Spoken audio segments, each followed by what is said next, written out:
Nandito tayo ngayon sa Hagonoy Public Market para bisitahin natin ang Poundo Bigasan. Ating pong kausapin na may-ari ng Poundo Bigasan, si Maricel. Hello ma'am, magandang hapon. Kumusta naman po ang ating tinda? Okay naman po. Ano po ba klase ang bigas na tinitinda nyo rito? Marami po.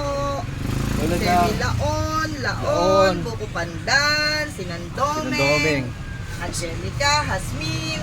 Magkano po ang mga presyo nito?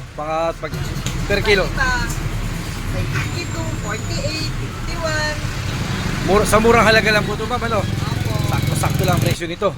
Yes po. Hindi man ito kamahalan, pero tingnan naman po ang kanyang bigas, ano? Ang dami ng kanyang kagandahan. Guys, meron din nga pala siyang tindang tsuka, patis at mantika. Napandagdag sa kanyang paninda. Pagtitinda ng bigas o bigasan ang isa sa magandang negosyo sapagkat ito ang pangunahing pangangailangan nating mga tao. Sapagkat 3 beses tayo kumakain sa loob ng isang araw. Ma'am, ano po ang pangalan ng ating bigasan? Pound of bigasan po. Saan po ito located, ma'am? Dito po sa Hagonoy Public Market. Ayun.